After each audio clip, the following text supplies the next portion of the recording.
Welcome to the Fitness Business Podcast, your free weekly resource to make you a better fitness business leader.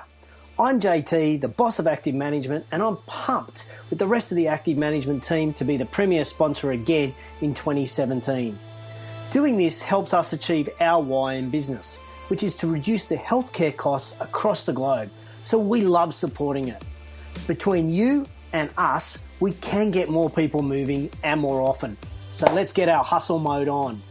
No matter where you are listening in the world, make sure you check out www.fitnessbusinesspodcast.com/active for an extra special business resource to free up time for you so that you can then do what you love. Okay, enough from me. Who's on this week's show, Chantel?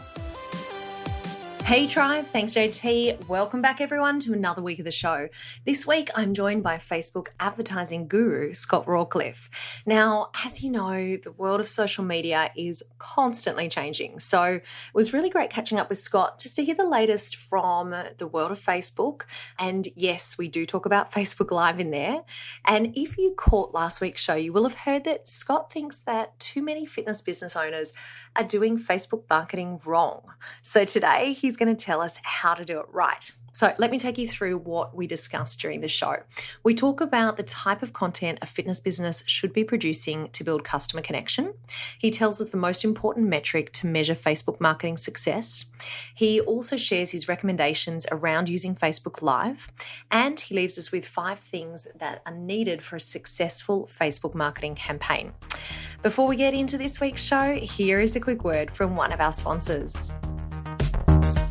The Fitness Business Podcast is very appreciative of our podcast partners. Here's a quick word from one of our partners. ABC Financial leads the health and fitness industry in software and payment processing solutions. If you want your business to thrive with the most advanced club management software, comprehensive payment processing, and customer service that is second to none, choose ABC Financial. Request a demo at www.abcfinancial.com.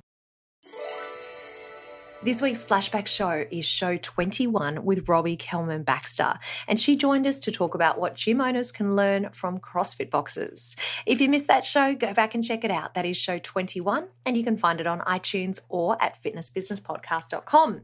Now, guys, there's one last thing. I wanted to make sure that you have heard about the new free ebook that we from the show, from the podcast, have just released.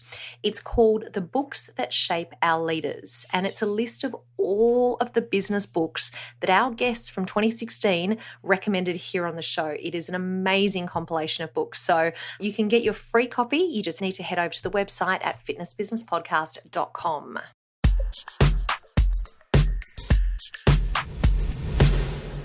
Scott Rawcliffe is a trainer geek turned social media nerd, and that is his description, not mine. He's an international presenter and the social media marketing mind behind some of the biggest names in the fitness industry. He specializes in helping fitness professionals grow their business and influence through the power of Facebook marketing. We dive into the interview where I have just asked Scott to share his favorite apps, systems, or rituals for staying on top of a busy workload. For sure. Probably the first one is just at the end of my week on a Sunday. It's usually Sunday night, if I'm being honest. I should do it earlier, but sitting down and I just use a journal. It's nothing too crazy, but I basically just want to look at what's my main focus or what's like the one thing I need to get done this week.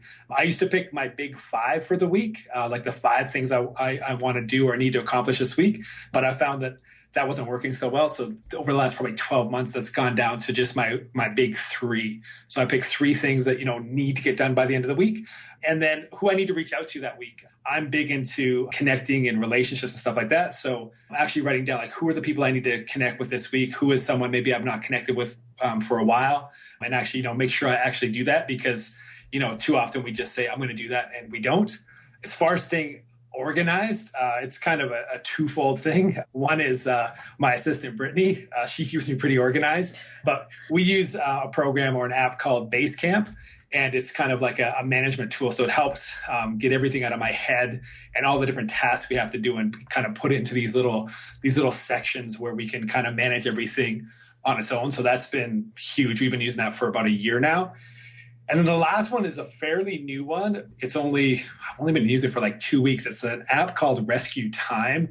And I don't know if you're familiar with it, but it gives you a really honest view of what you've been doing on your computer every day. And it gives you a score out of 100 on how productive you've been. So it maps out, all the different sites you're on, how much time you're spending on it, that sort of thing in the background. So you don't have to log it. It logs it all for you. And then you can actually take a look. So I've found there's some pretty surprising results just in the first 2 weeks of like how much time I spend in certain areas. Oh, I could imagine, Scott. And you know what? I recently heard about a similar app that you can put on your phone, and it tracks exactly the same thing. It tracks how much time you're spending on different social media platforms, how often you're visiting them, what time of day, all that type of thing. So I feel as though that would be a little bit confronting, a little bit scary if I looked into it.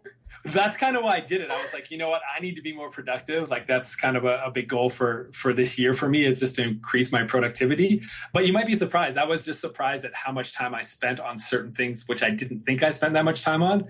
But I was actually really surprised at how productive it said I was actually doing. And I wasn't actually doing as bad of a job as I thought, but just some of the stuff that I was spending a lot of time on where I can look to, give that to, Brittany, or give that to someone else, outsource some of that stuff where I'm like, you know what, maybe I don't need to be spending that much time. So you might be surprised. Yeah, that's a great one. So Rescue Time is that one. And the other one that you mentioned there is Basecamp. And as a matter of fact, we use Basecamp for the Fitness Business Podcast as well. And I find that to be such a useful program. And for anyone out there that is working with a team, I mean, it might be a team that's based in your own office, but for us, for example, we've got team members in different parts of New South Wales. We've got team members in the US, in a number of different places. And for us, Basecamp is the best way for everyone to stay organized and involved in a particular project and keep everything moving quite fluidly. So great recommendation there, Scott. Thank you so much for that. Now, you are a Facebook marketing expert. So tell us about your thoughts on how a fitness business should approach Facebook marketing. Well, I'm pretty solid that a lot of people are doing it wrong, and especially now it's getting a little bit harder. And I think the best way to explain how we should be doing Facebook marketing is if we look at Facebook as opposed to like Google. Google people are looking for a solution. Facebook, they're not. They're on there to be social. So you need to treat your marketing just like you treat building a normal relationship. So, I wouldn't just, the first time we met, Chantel, I wouldn't just be like, hey, what are you doing? Hey, you know what? Let's go back to my place right now. You'd be like, what are you doing? Or if I was like, hey, Chantel, we just met. I'm actually going to be in Sydney next week. Like, you don't mind if I crash at your house for a week? It's no big deal, right? We kind of missed a couple of steps in that relationship builder. And that's kind of what a lot of people are doing on Facebook right now is they're just like, hey, sign up for my gym. And what we're selling in fitness is a relationship. We're saying, sign up for us for 12 weeks, for 6 months, for 12 months, for 18 months. But we're going straight in and asking for such a commitment before they even get to know us. So thinking about how does a normal relationship work? And that's how you need to market on Facebook. Just because there's a computer screen in front of us, I think we forget that. And we don't have that, awkward, conversation where someone's like, what are you talking about? So putting out content, like I call it like the pickup line. So put out some content so they can get to know what your business is about, what you guys do, the fact that you get great results, to see if they actually want any other kind of conversation, or they want anything else to do with you. And then kind of that next one is kind of like, what's your first date? So now you want to, get their contact information or get their digits.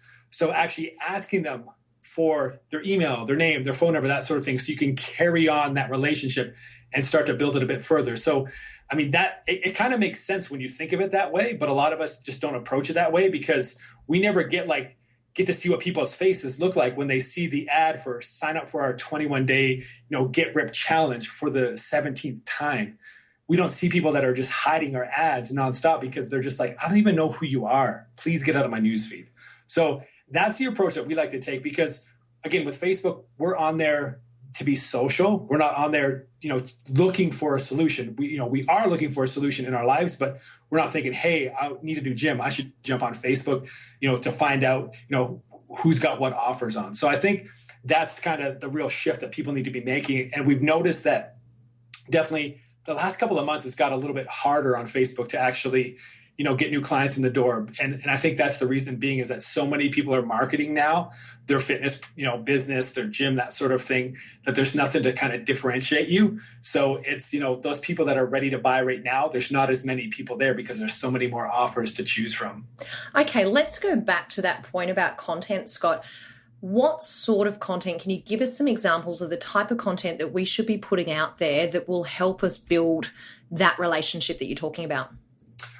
Well, everything's moving towards video on Facebook. Facebook's really pushing video. So one of the most powerful things you can do is just video a testimonial of your client and start to share that because, that's like they say, it doesn't matter what we say about ourselves. It matters what other people say about us. So showing, that third party endorsement on there. And then just, again, I'm huge on video. I try to get everyone to do video if they can. Just think about what are the common questions or misconceptions that your clientele have before they come and join your gym or when they first come in, to have a tour of your gym or a tour of your facility or a strategy session. Like what are the common things they think about and start to film or write, content based on that. So the idea behind if you're trying to give them some value in advance. So maybe 5 to 7 years ago, we talked about, get people's, email address or get their contact details, then provide value, then sell them. Where I think today it's provide value, then ask for their information and then try to sell them because there's so much information out there. You need to earn their actual contact details beforehand. So what can you do to get them results in advance? What can you provide for them that will get a one baby step closer to their goal?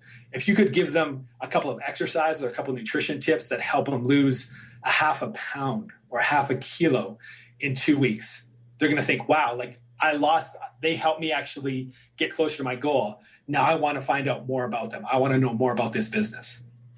Scott, let me ask you this. Is there any difference between how we would do Facebook marketing for, let's say, a big box gym versus a personal trainer? It really depends on kind of what you guys offer, like what the different businesses offer. Typically, what you're putting out there is going to be a little bit different. So if it's a personal training studio, you're typically trying to sell, large group or small group personal training or one-on-one training. Whereas a big box, you kind of have more flexibility what you can give away. So, a big box gym, you might give away a 7-day pass, but it might be hard for a small personal training studio to give away like a week of personal training just from, what it costs that business. So there is a difference, but it's more on the offer side of things because for a gym, you're looking for numbers. Whereas a personal training studio, you don't need to have as many people in there to make the income that you want. So it kind of comes down to the offer that you're actually going to be putting out there, which is going to change kind of how you market. But as far as the authority building, the videos, all that sort of stuff, that's still the same.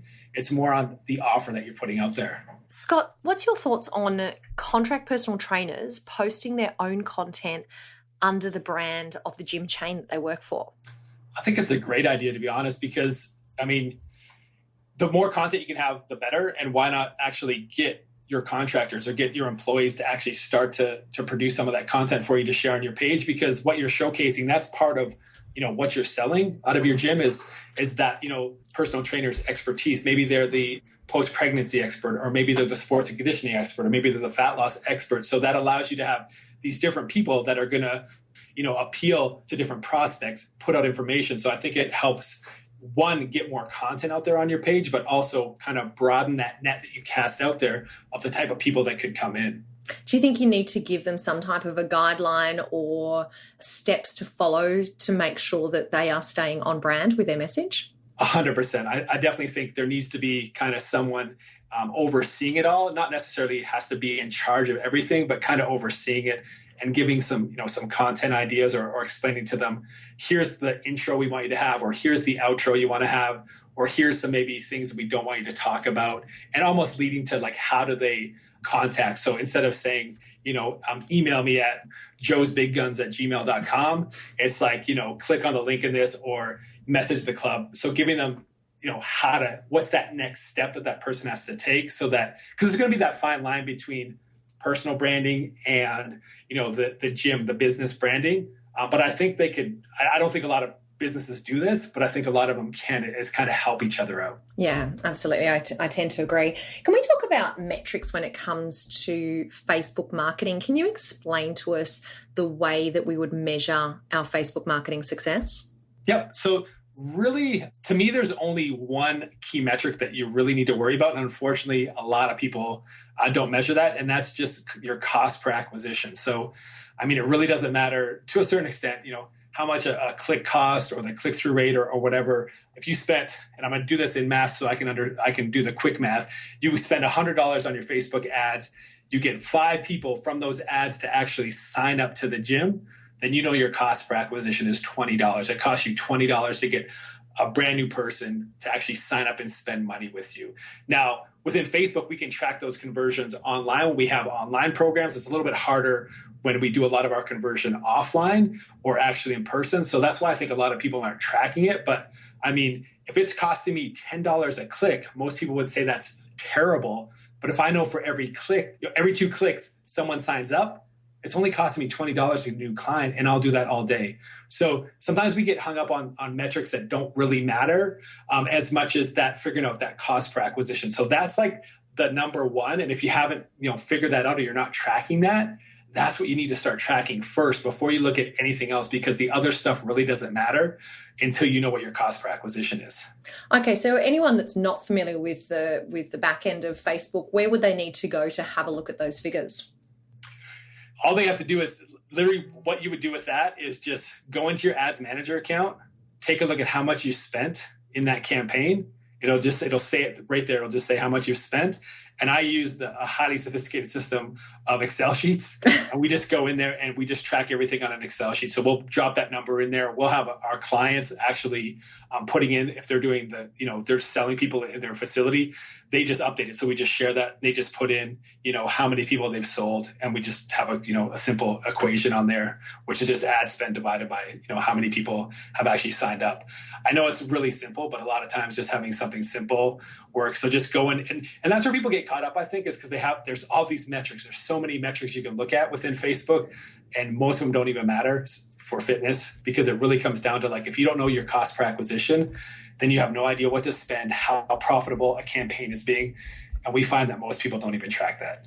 Does that kind of make sense? It does, and I completely agree. And that's why I wanted to ask you the question, because I think that when you go into that section of Facebook, your ads manager, it is really confronting. If you don't understand the metrics and the behind the scenes kind of information that they give you, it can feel incredibly confronting, and you kind of think, whoa, which numbers should I be looking at? What should I be tracking? What does it all mean?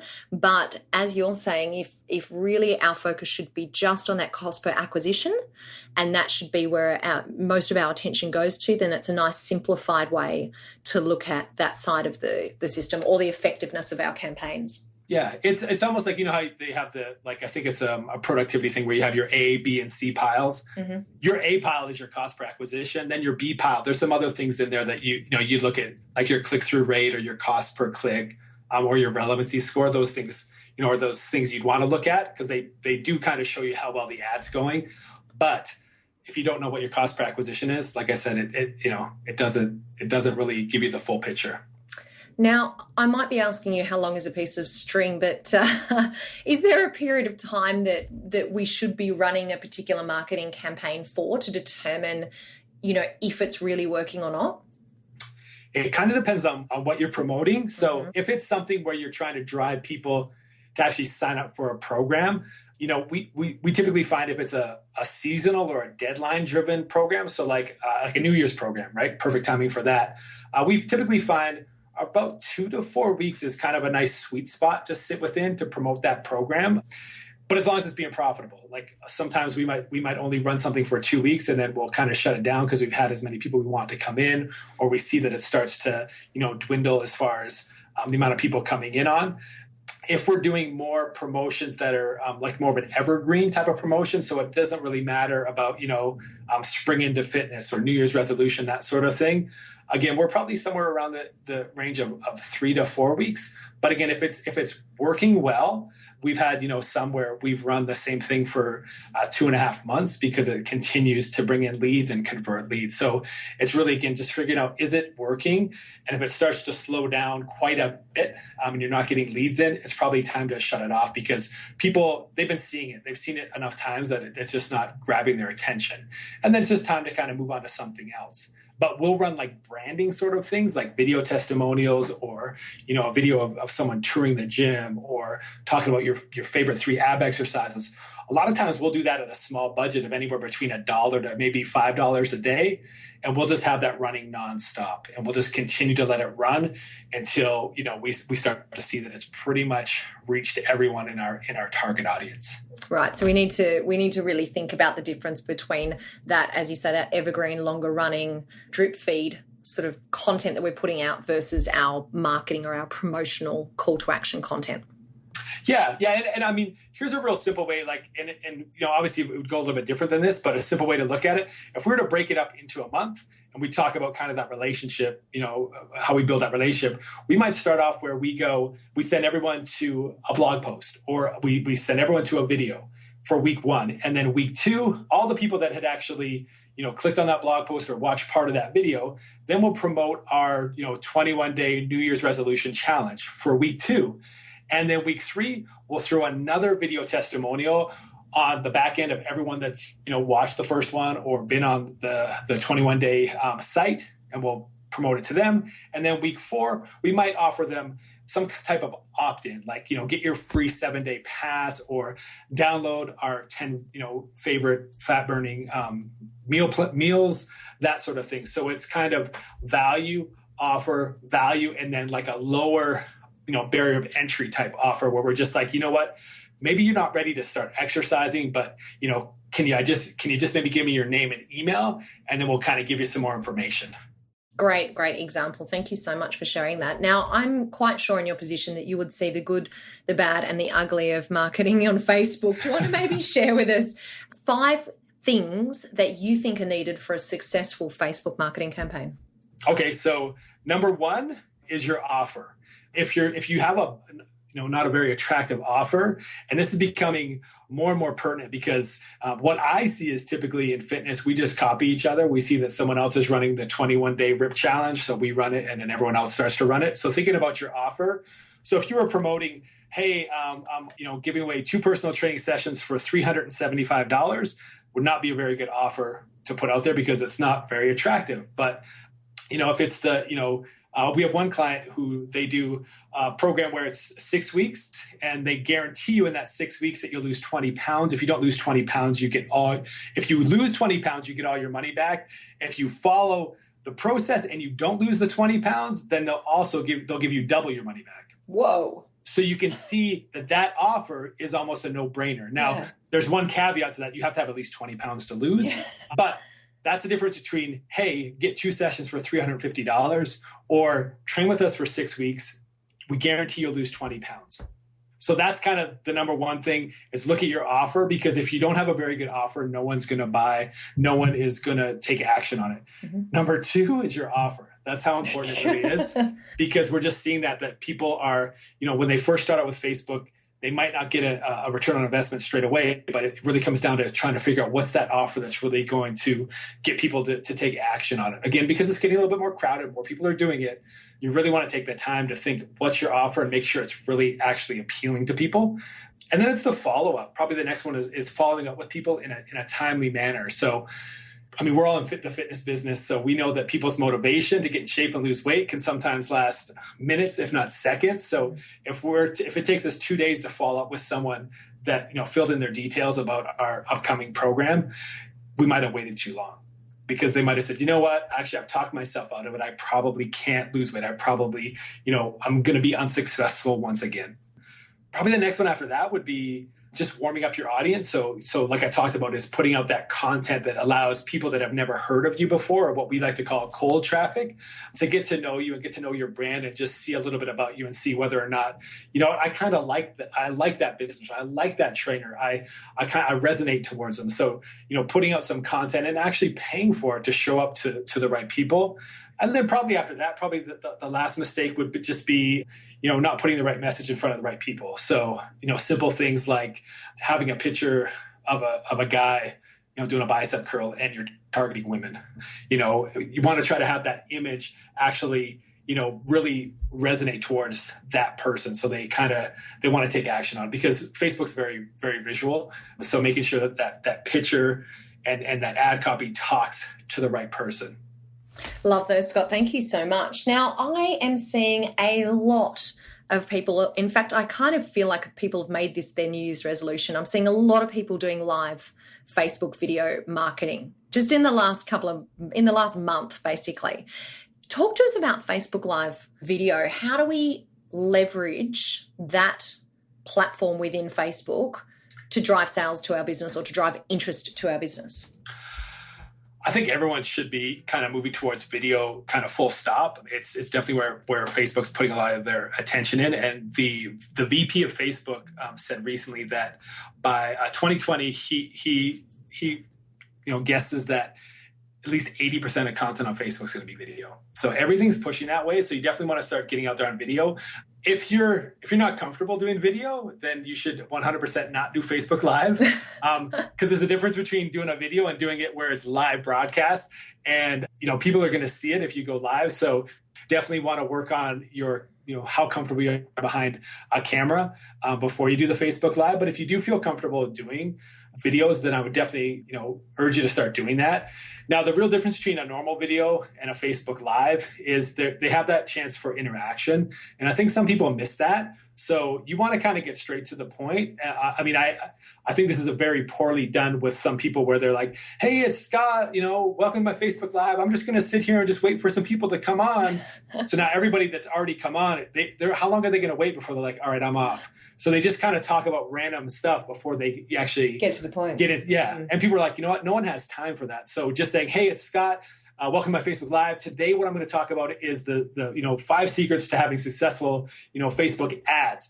And so if you have a question at any time during this entire, Facebook Live, put it in the comment section. I'll make sure I answer them. If you're watching the replay, put them in there. I'm still going to come back and check over the next couple of days and make sure every single answer or every single question is answered. So let's jump straight in. If they're not on yet, oh well, and just get into the content. So then that way you're trying to drive interaction, because that's the power of Facebook Live, is that people get a chance to actually ask you questions, interact. It's almost like they're there with you at that time. But I just see people, taking too long to start their video by just kind of talking about random things, and then just not. It's more about just them talking and not actually interacting. So they're kind of missing the point. So I think it's a very fast way for someone to kind of get to know you. And also, if someone, as far as building your brand or building your business, if people start to ask you questions, that's someone that I would reach out to afterwards, or send a message to, or even comment on their comment. If you want to talk some more, here's a link, or hey, let's set up a time, or, carrying on that conversation, because the real way to sell people is to start a conversation. And, it's a pretty good, easy and good way to do that using Facebook Live, because right now, again, they are pushing that. They're getting that in front of a lot more people than, say, just your text post that you put out there. Is there any statistics, Scott, around the optimal length of video for Facebook Live?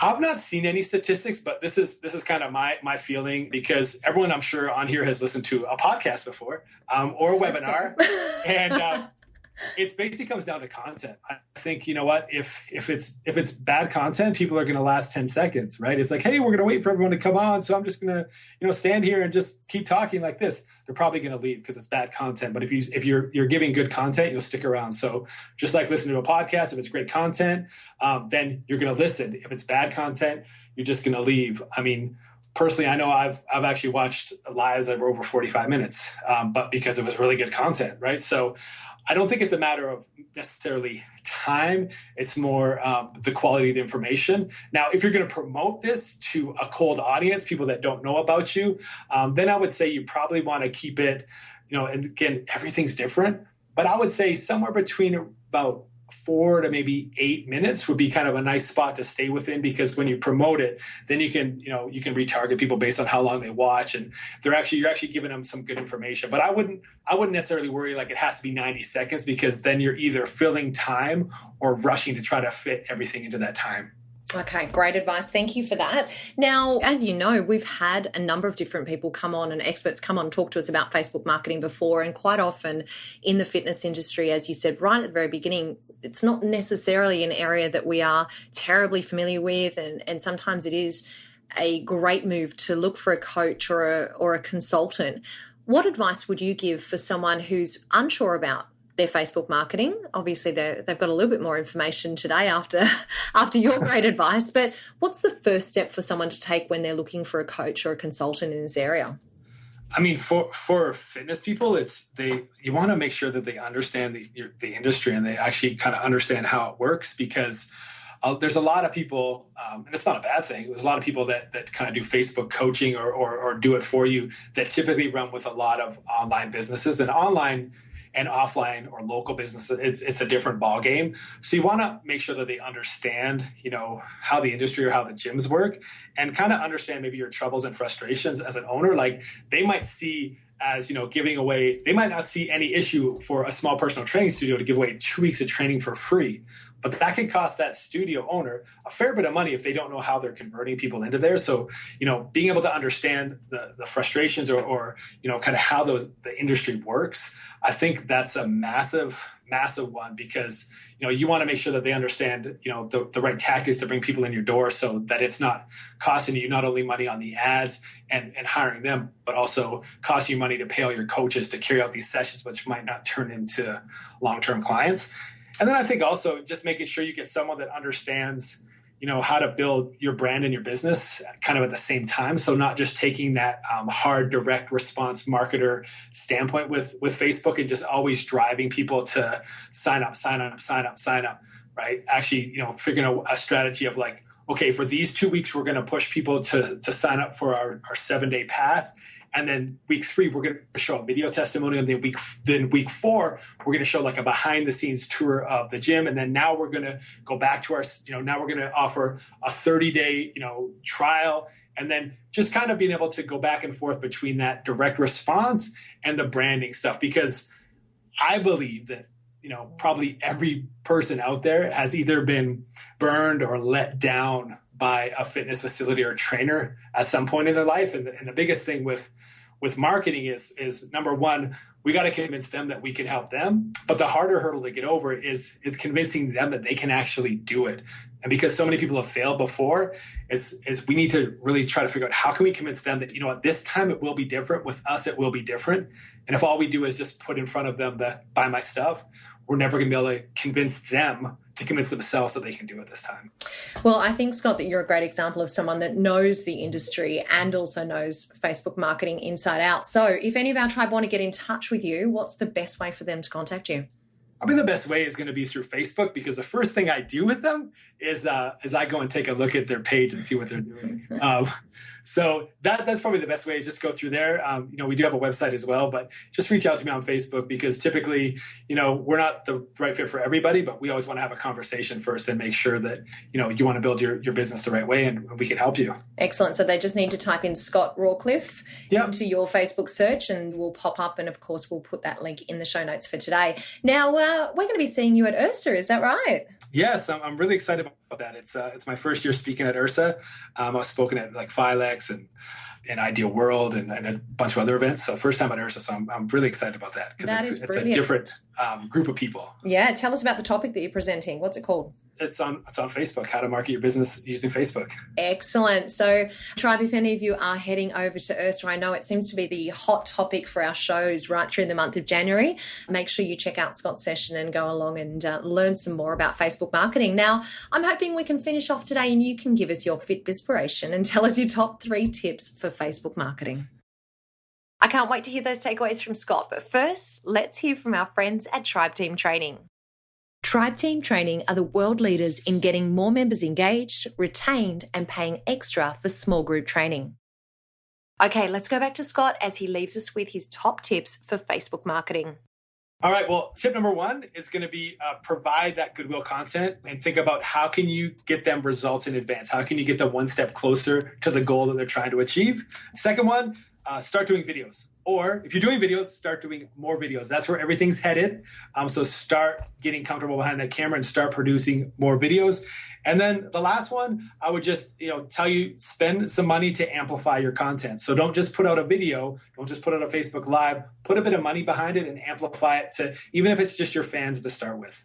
Excellent. I love all of that advice. Scott, you have been absolutely brilliant coming on the show today and sharing your expertise in Facebook marketing. Thank you so much for joining us on the Fitness Business Podcast. It's a pleasure. And thank you so much for the opportunity. I love talking about this in case you didn't notice. And I love you guys' podcast. You do a great job. Thank you so much, Scott. Precore Quickfire 5. Tribe, it's my pleasure to introduce you today to Andrew Watson from the County Sports Partnership Network. Welcome along to the show, Andrew. Hi, Chantel. Are you ready to answer the Precore Quickfire 5 questions?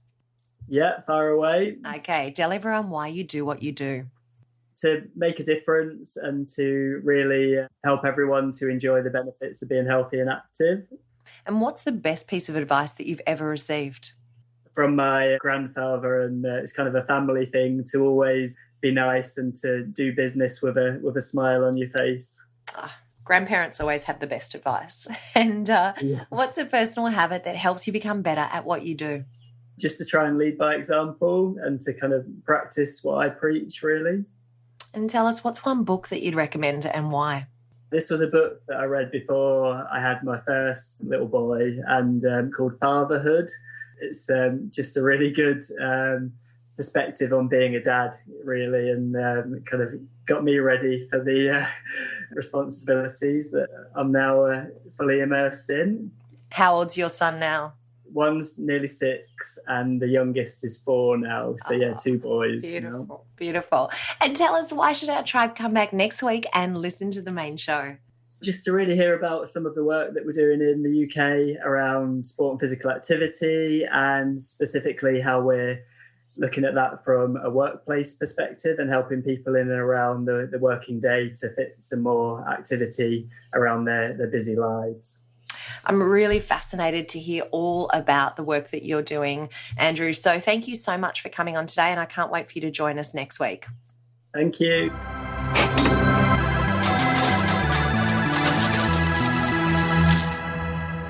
Get ready for this week's bonus segment, your extra injection of information, education, and inspiration to strengthen your fitness business.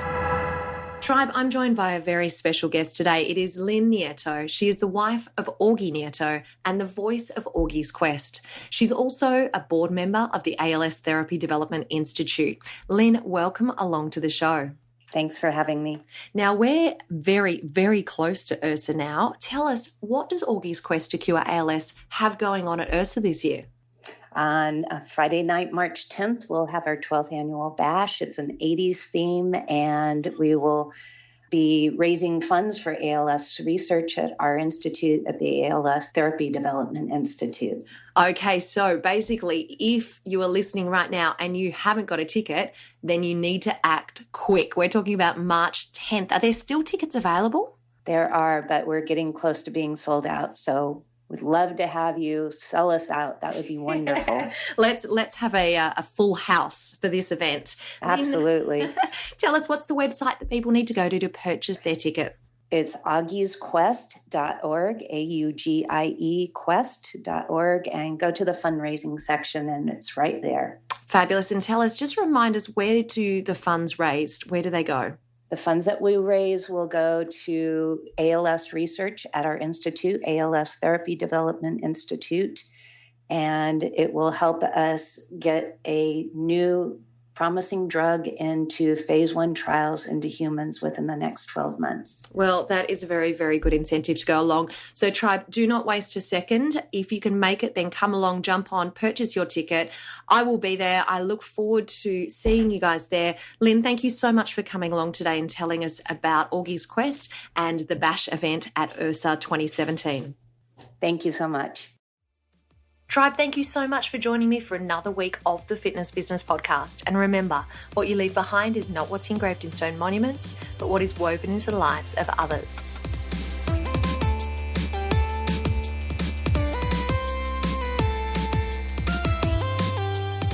great show this week that you should be suffering DOMs, delayed onset mind soreness, as you are overloaded and that's when your mind is strengthened. You and your business have been strengthened thanks to the amazing support of our premier sponsor, Active Management. Check out www.activemgmt.com.au only if you want to strengthen your business and your leadership.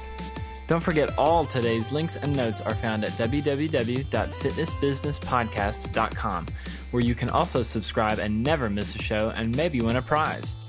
Next week is another incredible guest with Chantal, so get ready for more Fit Bizpiration.